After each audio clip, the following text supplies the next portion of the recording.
Today we're joined by Wes from SeaMonster Studios. So before we jump into the questions that were submitted by you guys, we did have a tremendous response. Over a couple dozen questions were submitted. I'm going to allow Wes to kind of talk more about his role at SeaMonster and what SeaMonster does and kind of their business model. Well, hey everybody, thanks for joining us. My name's Wes. I'm the CEO of SeaMonster Studios. I work with a pretty small team of field engineers and designers here. We're a full service agency, so meaning that we cover everything from graphic, print, and brand design, brand strategy, e-commerce strategy, all the way up to design and development of all things on the web as well. So whether that's a Shopify store or web applications, web resources of all kinds, we've got your needs met kind of across the board. Generally, my role here is creative director, but oftentimes I'm in and out of projects depending on what the clients might need in the case of the project.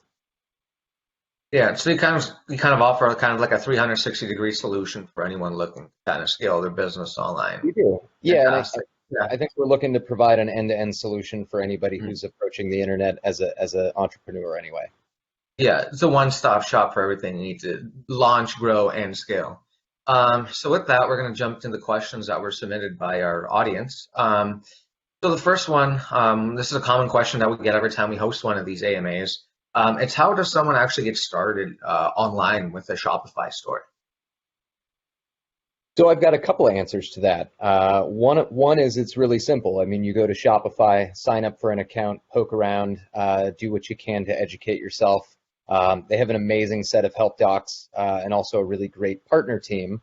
Oftentimes, the fast road to getting started on Shopify is to work with an agency like us or a freelancer, somebody who's got specific knowledge for Shopify and maybe some experience, speeding the process along and getting you set up in a more efficient way. And so it depends if you're a very DIY-oriented type entrepreneur or if you're somebody who would rather focus on business strategy and let somebody else do the heavy lifting when it comes to design and development. But low barrier of entry platform, easy to sign up for. It's free until you start selling products, and so you can poke around on a trial as often as you need and familiarize yourself with the platform as needed. Yeah, I remember back when I was working on merchant side, if I needed to learn something new in the platform, I would start a dummy store and do an experiment in there before launching it live on our store. So it's a lot of great learning opportunities by doing it yourself too. So then with Shopify, like a lot of other e-commerce solutions, they come with a tiered structure where there's a different subscription level for different features that you get. So for someone starting out with a small brand, what level should they be investing in with Shopify? I'd say probably the deciding factor in the beginning stages of a business is really relative to the number of users you have online. And by users, I mean admins to the store. And so I think the basic plan is great for anybody who's starting out. It's got all the features you need. And as it scales upwards, I think the beginning of that is really just the number of administrators you have running in your business, people who would have access to the website. One of the other things to consider at scale with Shopify is you increase in plan size, you also reduce your credit card rates if you're using Shopify payments. You also get some bonuses to reporting and other capabilities. And so maybe weighing what your sales volume is going to look like in the beginning, what you can anticipate and predict some of your sales are might make that choice a little bit different simply to save money on those credit card rates or whatever. But typically the smallest plan is featured or full featured enough that it'd be a great place to start. Mm-hmm.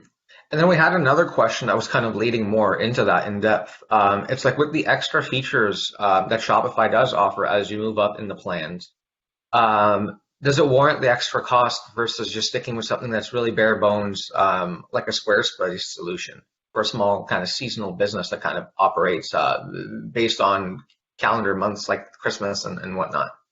I think so. I mean, one of the things that Shopify doesn't tell people about very often is that you do have the ability to pause your store. And so you can sort of set it into a dormant mode at a very low cost. I think it's $9 a month or something like that to pause the store.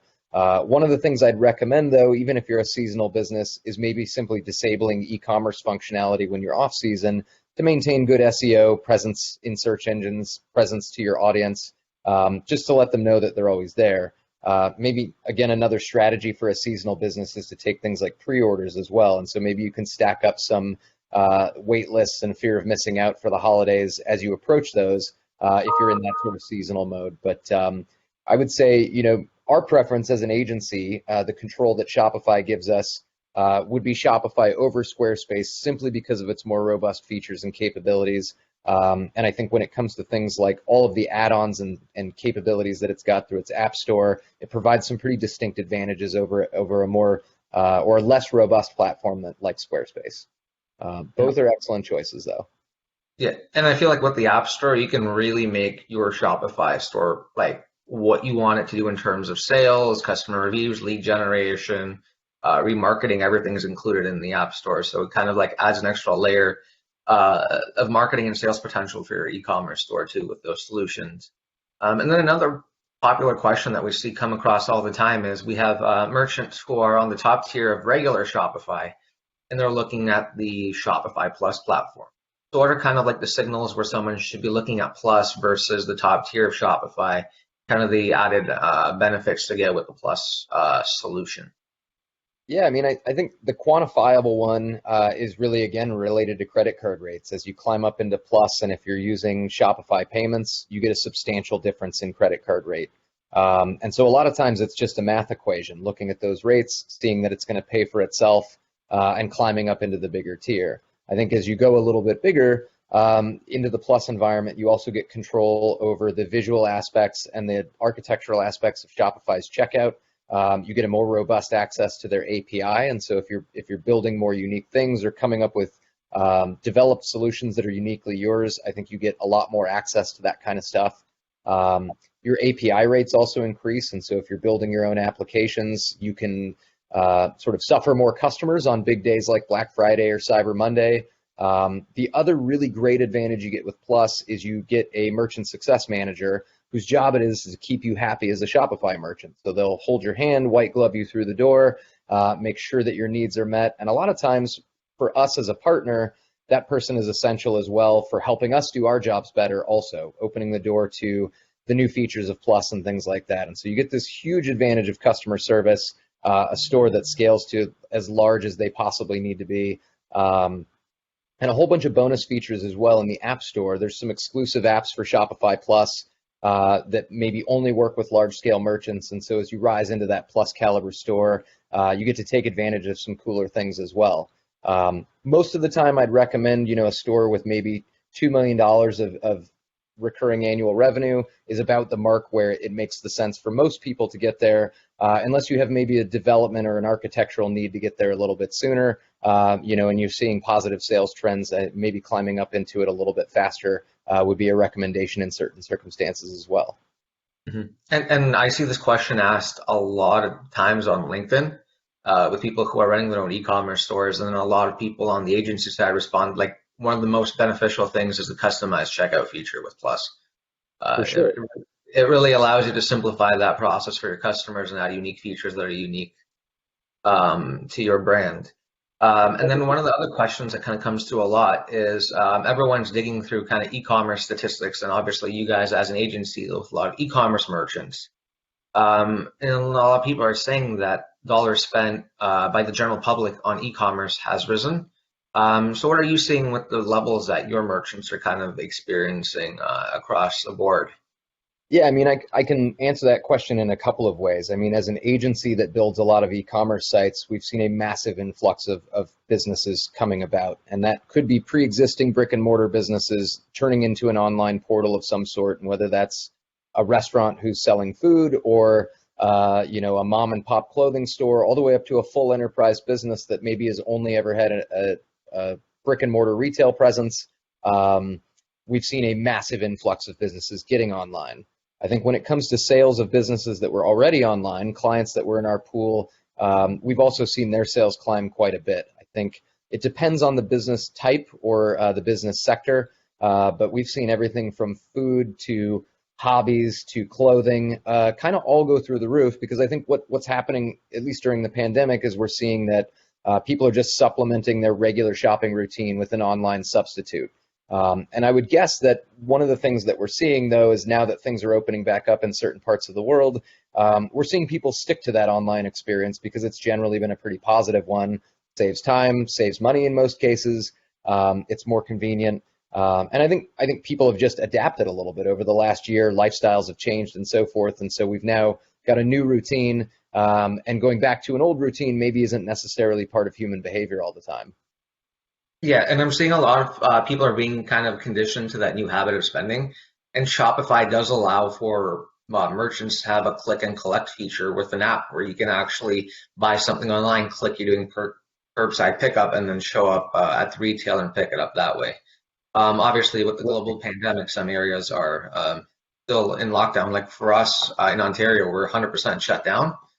So the only way businesses right now can operate is through e-commerce and offering that kind of curbside pickup solution. So I feel like that's something that's going to last way beyond the pandemic and well into the decade this year and shaping new consumer spending habits.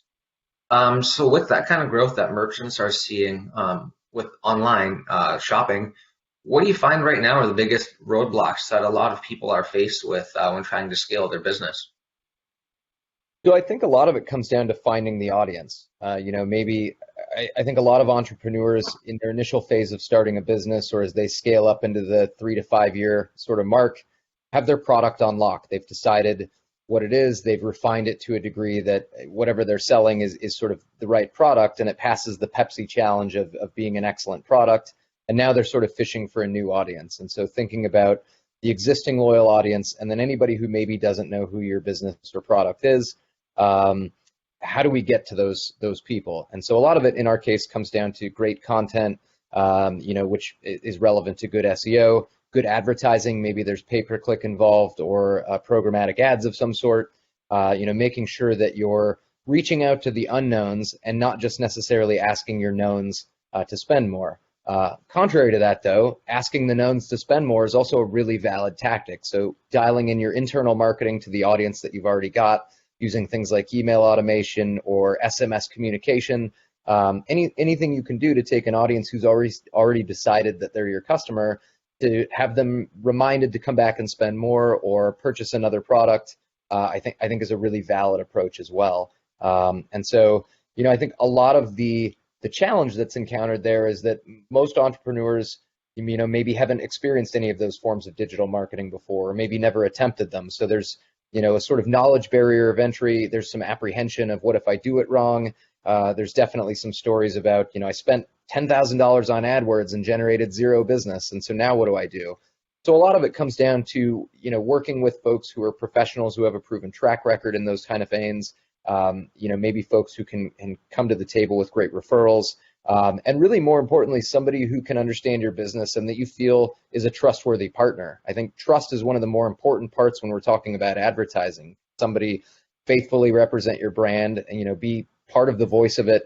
And at the same time, drive an audience to you that matters. And do they understand who that audience is and why they should be there in the first place? Mhm. Yeah, back when I was on the merchant side of things, I found that I kind of had to have like a 360 degree approach to my marketing. I was trying to acquire new users, trying to remarket to current users, remarketing through people who visited the website but didn't convert, and obviously testing new channels to find that audience. One thing that I found that was successful for me with my ad budget spend is I had a dedicated budget for ads that are performing really well. And I had some that were kind of in the middle and I was tweaking them a bit. And then I always had an experimental portion of my budget to try and find new audiences and see if that works. So then move those ads and targets down into the more set tier that I'm doing every single month to drive new traffic and drive new conversions. And honestly, I can say that having a partner in your pocket that can help you out with these things, if you're a small merchant and you're slammed, is by far one of the best advantages you can have. Because everybody wants to do everything in-house, but there's a lot of times where you're slammed with other work and you need someone to kind of help you out. So finding a trusted partner, an agency partner, is crucial into breaking that roadblock of scaling your business. Now we're going to move on to kind of the more technical questions and people who already have an existing Shopify. So we're looking for a little bit more advice on how they can approach things differently to see success online. So the first one is this a popular kind of SEO topic, is backlinks. How does someone get started with getting backlinks for their store so they can boost their domain authority and that kind of stuff?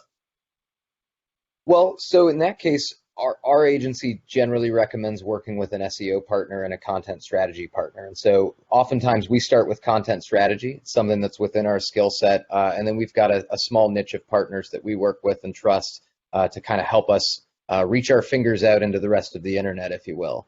And so I think a lot of it comes down to the type of effort that you're looking for. So maybe if you're in a craft foods marketplace, reaching out to certain bloggers or different channels across social media and things like that, and attempting to get folks to talk about your product. And that could be something scaled up as Forbes magazine and something as small as mom and pop food blogger type stuff in that particular example anyway. But I think what you're looking for is quality information that provides a link back to your site and presents value to your consumers that gets them there, not just the sort of old school link farming world where you just hand off links to somebody's website and it just feeds people through, which I guess would be an older tactic on the internet that's not particularly valid today. And so we see a lot of merchants starting with that because it just seems easier. But I think at the end of the day, quality backlinking is a huge challenge. It starts out with content, starts out with partnerships, and it takes a lot to develop some of those kind of things to get, I guess, somebody with a great audience that would also lend themselves to being part of your audience too. Yeah, that's a kind of a tricky situation. I mean, I still get emails every day of people be like, "Hey, I think you might find this article value on your website," and they try to get backlinks that way and all that kind of stuff. That's kind of a space that's kind of tricky for some people to get a good foothold on getting solid backlinks to their website. And then the other one deals with kind of product photography. What's the best way to upload your product images, and then maybe kind of any tips you have for great product photography to showcase your products on a Shopify store? Sure. Yeah, I mean, I'd say that there's great resources online to get inexpensive photography gear. So something like a light box or a green screen, relatively affordable to invest in and makes an enormous difference. I think lighting in product photography is an essential element. Likewise, I think, when we're talking about shooting a good photo, making use of a tripod, whether you're shooting it with your iPhone or a professional camera or everything in between, holding that camera steady, making sure that the fidelity of the image is as good as possible, I think is also essential. Besides that, though, I think, working with either product photography services or product photographers is another option. I think there's some really affordable solutions out there, and depending on your product, it might be something like shooting 3D images or shooting augmented reality images where you can spin your product around and see all sides of it. But I think in the beginning phases, it's just about taking a high quality photo with a great background and sizing it appropriately. And generally, I would say Shopify does an excellent job, especially if you're using one of their themes that's sort of pre-built to do this. Load the largest image that you can within a reasonable limit, and let Shopify serve up the right image for your users, because we do have to care about file weight, delivery of page times and things like that. And so if we start with the highest quality image that's acceptable by the web, which let's just say is a under 1 megabyte image size, cropping your images consistently to the same shape and size, making sure that when you're looking at a product that maybe has 4 photos, that they all kind of seem like they belong into a family of photography. Their colors are the same, their lighting's the same. If you're looking at a red shoe, in every photo, does it look like the same color red? A lot of those things are really important to delivering a great experience to your consumer and maybe not confusing them or making them second guess it. I think also one of the things that we see oftentimes that merchants do is that they don't spend time cropping their photos to the same shape and size. And so if you think about thumbing through a gallery or carousel, you start to see that carousel jump around because a rectangle image jumps into a square image and so on and so forth. And so making sure that things feel consistent and repeatable, proportionally sized to each other. So if you're looking at, again, that same shoe example, the front and back side of the shoe, can you size the shoe within the photograph's bounds to look like it's the same size shoe? Things that, allow your consumers to feel more confident in the product as it relates through the photography. But I would say the cheapest and easiest things, the best techniques to start with, Lightbox, reasonable spotlight, and a decent tripod of some sort, are probably the best things to get going with. Yeah, and I find a lot of those items are super cheap, and you can find them with a simple search on Amazon. That's what I used when I had to do quick product photography, and it honestly worked every time. Simple Lightbox had the item in there, take the picture, tweak it a bit in Photoshop just so you get the color right on the product, and the other best part about Shopify is it kind of allows you to showcase the products your way. I believe at Unite 2 years ago, they announced the augmented reality feature where you can have AR versions of your product. And you can, if you're selling big things like couches, you can have it livable in a space so merchants can see it that way. So their platform is really designed to let you showcase your products your way. And then we're moving on into kind of more of gaining traction with your product. So that kind of comes with building reviews and social proof. So what would be the best ways to drive reviews on someone's Shopify store for their products so they can share those reviews on other social media platforms? I mean, the starting point is just asking for them, right? And so you've got to ask customers who bought something from you for a review. You've got to maybe measure the right timing for the audience that you've got. And I'd say that there's a lot of decent review apps out there on the Shopify platform. Pretty much everything that comes up in the 4 to 5 star range that's on the platform does a great job. And I think a lot of it's about finding one with an interface that you like, one that has the feature set that you need. But in the most basic format, a customer buys a product, so many hours or days later, they get a request for a review. And it's important to think about timing there. You want to make sure the customers received the product before you ask them for a review of the product that they don't have in hand yet. But at the same time, dialing in one of the apps that's, within your price range and has the feature set that you want, and simply just asking, I think gets you started there. I think from there, maybe there's different strategies for how and when you ask for those reviews based on what you see in the data as reviews get returned. And much like an e-commerce conversion rate, don't expect every person to leave you a review, and don't annoy people to a degree that they won't start shopping with you again if you've asked them for a review too many times. I think it's a simple ask, and I think it's a genuine one too. I'm a business of this size. I depend upon people like you to help my audience understand how our products are and what your experience was like, and we're always looking to improve. So leave us an honest review. I think something else that's really important for store owners that's come up for us a lot is, what if I get a negative review? What do I do?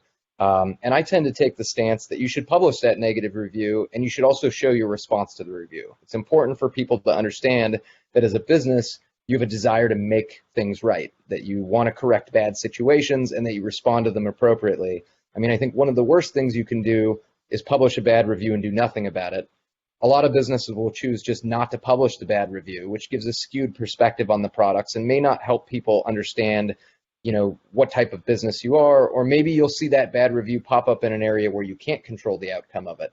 And so my suggestion is to let that review fly, but respond to it as a genuine human being, and let your audience know that you're willing to address issues and try to make somebody happy. And a lot of times what you can get out of that is a response from the first unsatisfied review saying, you made everything right, I'm very satisfied now, and maybe they'll refactor the review, or at least leave a positive response as a result of your behavior once you've corrected the situation. No business is going to be perfect. Every now and then you're going to get a stinker of a review, and it's just all about how you deal with it. I think that's an essential part to actually getting more reviews into the site, and also equipping your audience to understand that you're trying to do everything the best way that you can. Yeah, I find that negative reviews, people should view them as an opportunity to kind of showcase your customer service.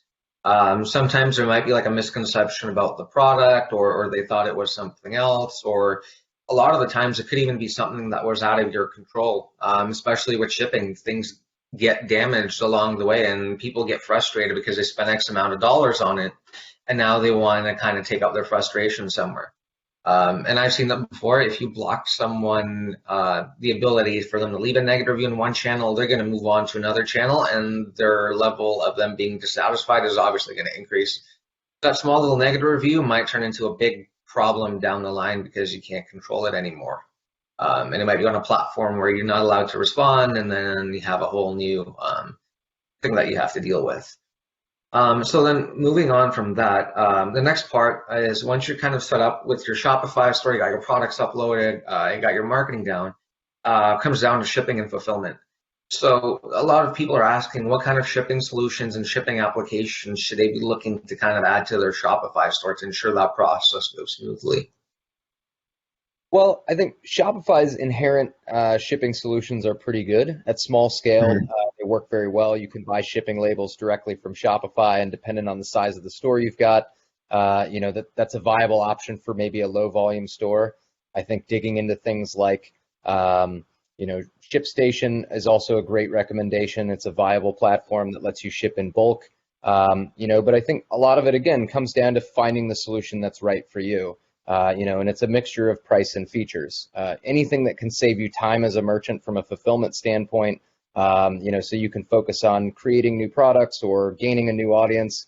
I think looking for a solution that affords you extra time in your day, especially as a very small business, is essential. But then also thinking about, is the solution I'm choosing today going to be able to scale with me down the road as well? Don't make a choice simply based on price that's just affordable for the moment that maybe in a year we're going to have to replace. Because I think changing systems, getting, as you gain teams, maybe you have a fulfillment team somewhere out there or a warehouse in play, or some kind of ERP system that comes in play down the road, finding a solution that can grow with you all along the way, or at least get you, let's say, almost all the way there until you have to switch into some enterprise class system, I think is an essential functionality. And so also making sure that when you're working with various shippers, once you grow to a certain volume, you have a lot of negotiating power with platforms like UPS or FedEx or something. And so finding opportunities as a business owner to cut costs on certain types of shipping is essential. And I think one of the things that is important for a lot of merchants to remember is that our audience most of the time sees shipping as a valueless thing. It's just a semantic need of getting an online product, and even though it's egregiously expensive, most consumers think it should be free. We have a couple of really big e-commerce providers that have taught people that that's a thing. And unfortunately, as small businesses, you kind of have to fight with that. And so as you grow in volume, making sure that you're in communication with the various shipping providers that you choose and getting your costs down to whatever you can, I think is important. And at the same time, choosing a shipping solution or a connected app of some sort that saves you time is Mhm. also a great way to increase profitability in that circumstance as well. Yeah, and the other benefit is some of these shipping solution providers have negotiated rates with a lot of service providers, so they do offer unique discounts based on your subscription levels. I know ShipStation has a couple of deals like that. There's another one called Shipper HQ, which specializes in shipping rates. And I like how you mentioned ShipStation because there's actually one of our closest tech partners, and their solution really is designed to work with the smallest kind of people that are shipping stuff out of the house to people who have warehouses. They have multiple products. ShipStation works with scanning guns where you can ensure that you're shipping the right product at the right time, picking lists, all that stuff. So their solution is really designed to kind of work with small merchants all the way up to the enterprise guys who have warehouses kind of all over the place. And then one of the more kind of interesting questions that was passed along to us is right now we're seeing a lot of merchants that aren't just focused kind of on one channel. What they're doing is they're selling on different channels online. So for some people, instead of looking at Shopify to start their e-commerce store, what they did is got their products listed on Amazon, and they became really successful on Amazon. Um, so for them, the question is like, I'm successful on Amazon. Why should I also start my own direct-to-consumer website on Shopify? Yeah, I mean, I think we get that question a lot as well. And so, it starts with, am I competing with myself? Or, why would I want to go to all the trouble of fulfilling my own products, especially if I'm using FBA or some other system that allows me to warehouse with Amazon? And a lot of it comes down to profitability. I think, there's huge advantages to having a massive audience on Amazon, especially if they're loyal to you. But not everybody's on Amazon. I think that's an important factor, even though people might go to Amazon to shop for videos or to shop for food or consumer goods or whatever. There's still a giant portion of audience who maybe doesn't buy cell phone cases on Amazon for whatever reason or something. And so I think having more channels available, it just broadens your reach out into the internet. It also gives you an opportunity to communicate, let's say, outside of Amazon's rules in this case. So maybe there's limitations to the way you can display your product or the type of product you can sell. Maybe you're a merchant who doesn't particularly love the margins that Amazon keeps from your products. Maybe you're a merchant who has seen other merchants who sell similar things kind of crowd you out of Amazon as well. We've seen that often. And so it's another opportunity to open the door to a new audience. And at the same time, I think it's another opportunity to offer direct personal service to your audience, which is really what builds loyalty. I mean, I think at the end of the day, a lot of us maybe do things like subscribe and save on Amazon, where we're buying toilet paper over and over again or something like that. Well, nobody's loyal to the toilet paper company as a result of it being easy to get on Amazon. But I think if you had a unique offering in that case, and we actually have a toilet paper company we've worked with that sells a bamboo-based, totally sustainable toilet paper who's had success on Amazon. But what they didn't have was a customer base who understood how quality their service was and that they could actually get the product for the same price via Shopify and experience a quality customer service in the process. So I think they've had opportunities to convert the Amazon traditional customer to their sort of e-commerce store customer, and build more loyalty as a result, and seen climbing in sales as an answer to that problem as well, or a solution to that problem as well.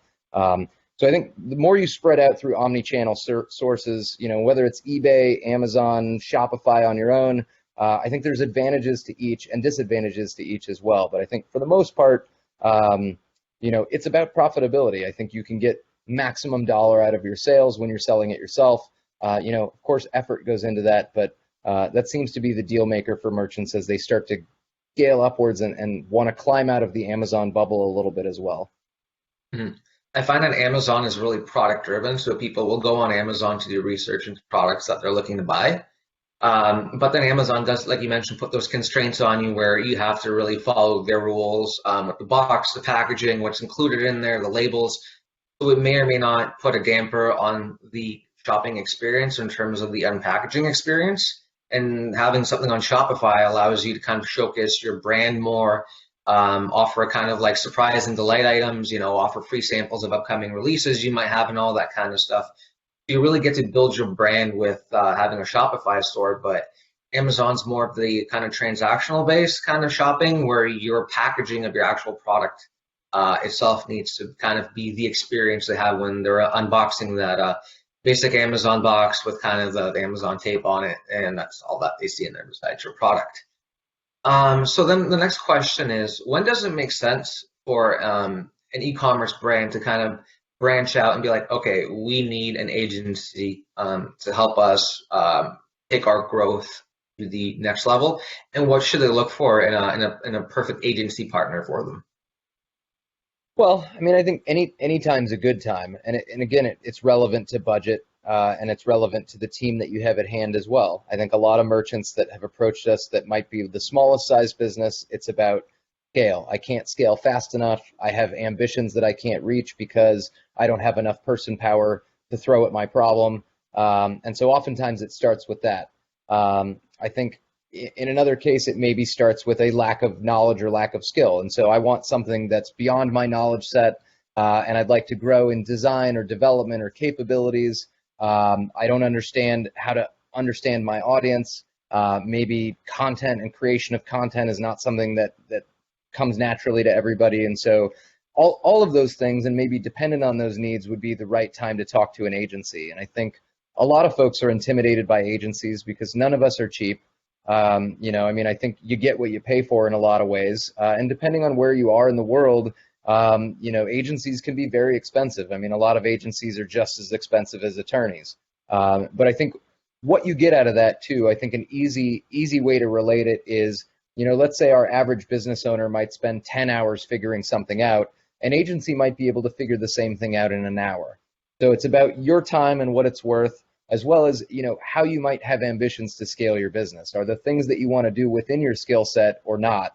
And is it viable for you to consider paying another person to help you realize that vision versus sort of plodding through the learning curve necessary to figure it out for yourself? I don't think there's necessarily anything an agency does that isn't something you could figure out for yourself. It's just about cumulative experience. I mean, I think my team together has over 100 years of experience when you add it all up. That's an impossibility for a single person to attain on their own. And so I think there's a lot of value in that type of experience. Also, we haven't had an opportunity to work with, let's say, hundreds or maybe even thousands of merchants. And so we may have anecdotal experience that lends, something we've tried and failed or tried and succeeded with in the past that may benefit you that maybe nobody would consider unless they've had that experience as well. And so I think an agency presents those things into the equation, as well as maybe a just much broader skill set or a salad bar of tools that would be really helpful. And so a lot of times it comes down to, personal choice and philosophy, what your time is available, whether you have budgets available. And I think what I would encourage is, even if you don't think maybe budget is right, talk to an agency and see what realistic budgets might be. Talk to a few agencies as well and make sure, again, it kind of comes down to trust. Do these people sound like the kind of people I would enjoy working with? We should be partners, not vendors. I think I look at a lot of our clients that way, in the sense that I don't want to work with you just once and see you go away. I'm not selling tires, and I'm not providing a tool that's just a one and done solution. We're trying to carry your business with you and see success, because I think as you grow as a business, you have evolving needs. And so the more institutional knowledge an agency like us gets about your business, the more successful we become over time as well. I mean, we have a learning curve too. And so you want to look for a partner that you'd like to grow with, not just somebody who can necessarily solve a singular problem and walk away from it. And so I think a lot of it comes down to simply figuring out, is now the time for me to give up my sacrifice of time, and do I have a budget necessary to work with an agency? And then likewise, I think, finding that agency that feels like the right group of people to grow with you as a business as well. I think most agencies that I've worked with are really nice people. I think people are very intimidated by talking to an agency of some sort. They think they might ask dumb questions, or they might not have the budget, or get kicked out of the phone call because it's like, we don't want to work with you because of who you are, or something like that. No agency behaves that way realistically, or at least no successful agency does. I think it's our job to answer those dumb questions, and it's great that you have them. The fact that you need to ask them is why we get to exist. And so, lower the barriers of intimidation, and don't be afraid. Jump out there, ask the questions, and then decide for yourself who you like and who might seem like the most successful group of people to help you realize your goals. Yeah, one of the best experiences that I had working with agencies was when that kind of relationship becomes more personal, and you're kind of collaborating together on ideas, concepts, and kind of both are asking, hey, what's next? How can we take this further? Do you think this concept would work? Let's look at trying this out and see what happens. They kind of become kind of like an outside member of your team versus just kind of like an outsourced service that you're just paying money for. But yeah, that's really good once you find a partner like that. And then kind of to wrap things up, what do you see will be new to kind of the Shopify ecosystem, and where do you see Shopify taking their platform in the not too distant future to kind of help merchants succeed with both retail online and in-person commerce as well? Yeah, I mean, I think over the last year, we've seen Shopify grow leaps and bounds, which they seem to magically do every year.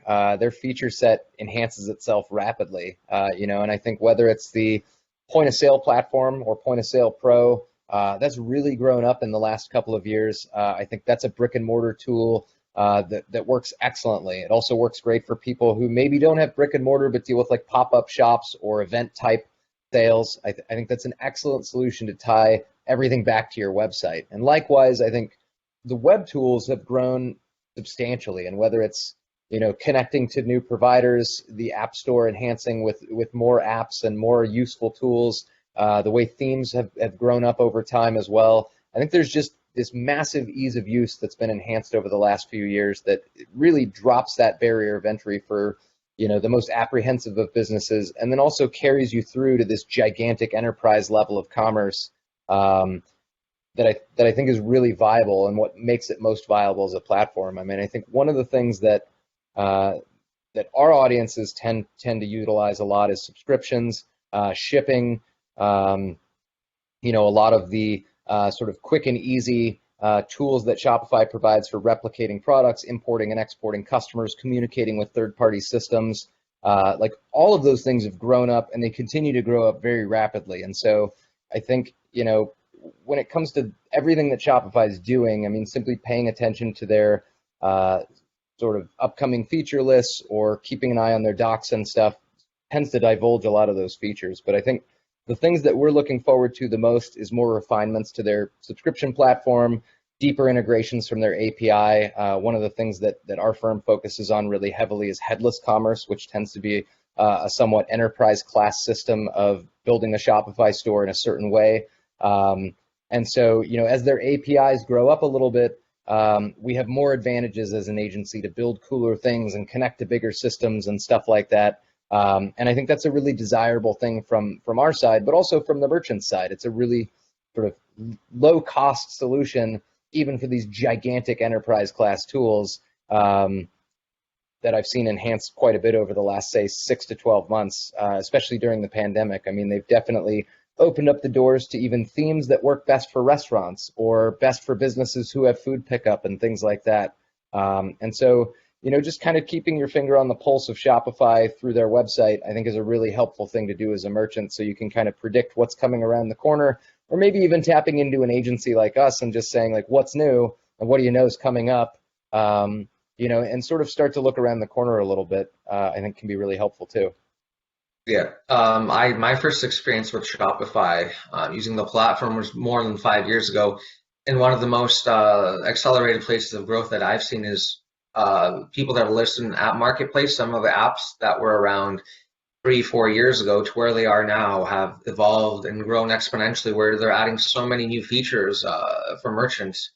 So the app marketplace, all the Shopify partners is where I kind of see the future happening, with all these people just coming together and creating great tools for merchants to succeed online in Shopify, just allowing people to have the tools that they need to grow their business and also develop great products that kind of work with Shopify. So as we're starting to kind of wind down now, what is the best way for people to send additional questions they might have and get in contact with you and learn more about SeaMonster? So you can reach out directly to me. My email is wes@SeaMonsterStudios.com. You can visit us on our website at SeaMonsterStudios.com. We've got a most awesome sales guy. The reason that I get to be here today, because he set this up for me. His name's Paul. You can reach out to Paul as well, Paul@SeaMonsterStudios.com. Oftentimes he's the first guy that calls you back as soon as you send a message in from our website as well. So, give us a look, reach out, start the conversation, and let's see where it leads. Yeah. And then just because we have a little bit more time, kind of curious, the story behind the name SeaMonster. Is it just a Seattle thing, or? Kinda. It's sort of a silly story, but I've always been a data-driven person, I guess you would say. And so for me, I wanted it to sound like something like Seattle, because we're based in Seattle, but I didn't want it to be Seattle Web Design Agency or Seattle anything for that matter. So I started to think about things that sounded cool to me. And then, of course, I went to the USPTO to find out who's registered trade names that are some of the things I think are cool. I started to look at domain names that were available, other businesses in my area that might have peripheral similar names. And so I sort of really liked SeaMonster Studios, and it was available, and the domain name was there, and there was no trademark for it. And so it was just sort of magical that it worked out in that way. So kind of a dumb story, but at the same time, kind of the same way that we pursue thinking about a brand name for a customer. I mean, a lot of it comes down to sort of where you start, and then doing some of the technical things to make sure that it's a name that you can actually have. Mm-hmm. Yeah, and it kind of fits the theme of Seattle. I mean, you guys are getting the new hockey team too, and they're going to be called the Krakens, right? So you're right there with that. True. So. It certainly doesn't hurt us that's coming around. Yeah. Yeah, we love our hockey. eBridge is out of Canada, so obviously we're closely following all that. Well, Wes, thanks for taking the time out of your busy schedule to talk to our audience and answering the questions about Shopify. So from our end, hope everybody has a great day, and they hopefully learned something, and get in contact with Wes if you have additional questions about growing your business with Shopify. Thanks very much, everybody. It's been a pleasure to be here. All right, thanks. Have a good one.